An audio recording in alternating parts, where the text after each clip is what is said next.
Lettre de sœur Jeanne Lucie numéro 9. Vive Jésus. Mathias Clouf, 18 juillet 1990. Bien chère Véronique, mes bien sincères félicitations pour l'heureux succès de ce grand examen qui vous aura certainement permis de jouir plus que jamais de ces grandes vacances de l'année.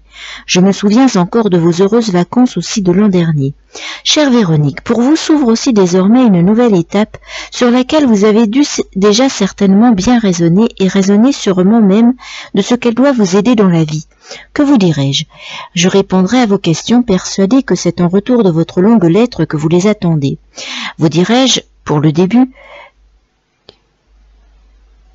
heureuse de votre décision de vous situer et prendre cours à Thérèse Chapuis, non pour vous influencer d'aucune manière, mais pour vous rendre compte si l'atmosphère et action répondent à vos aspirations, et pour répondre encore à l'un de vos points en suspension, toute la congrégation ayant dans leurs règles les moyens de procurer à tous leurs membres, avec leur sanctification personnelle, les moyens d'accomplir l'apostolat qu'ils désirent.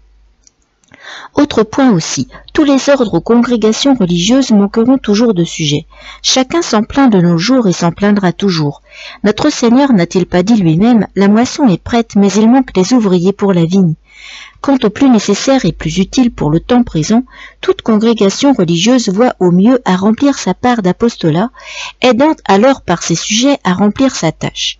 La conscience du sujet étant alors en repos, d'avoir accompli ce que Dieu voulait de lui, et sûr alors d'avoir fait le bien, sûr alors d'avoir prouvé son amour le plus véritable à Dieu, et sûr de son salut éternel avec celui de bien des âmes, ceux qu'il avait désirés.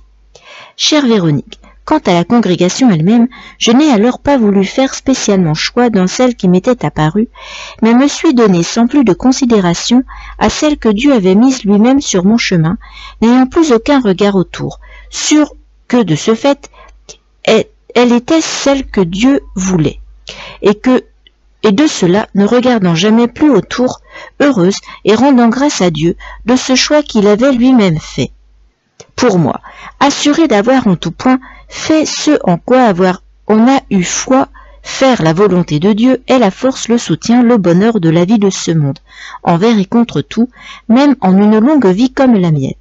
Pour moi, saint François de Sales m'ayant soutenu, sa spiritualité en amour de Dieu ayant répondu à mes aspirations, tout pour Dieu et par peu importe quoi pour prouver son amour, aider à sauver au moins quelques âmes, ce qui est mon désir. Chère Véronique, alors de ceci, peut-être à vous de faire de même. Je ne vous influencerai aucunement, ne voulant sur semblable et si importante question prendre la moindre responsabilité. L'amour de Dieu, la vie religieuse, impose certainement des sacrifices qu'il faut concevoir avant de se résoudre en aucune façon que ce soit, mais si, une fois voué à Dieu et une fois voué à une congrégation, que ce soit un vœu immortel qui nous amène au bonheur éternel que nous avons tant au premier jour aspiré. Rappelez-vous ces paroles de notre Seigneur, ces demi-cœurs, à quoi sont-ils bons?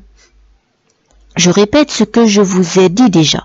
Nous ayons en conscience voué à Dieu, selon croyance d'accomplir sa volonté, ne plus se permettre aucune tergiversation, aucun doute, marchant droit son chemin envers et contre tout, car de fléchir ensuite, mieux vaudrait-il alors ne jamais avoir fait ce pas.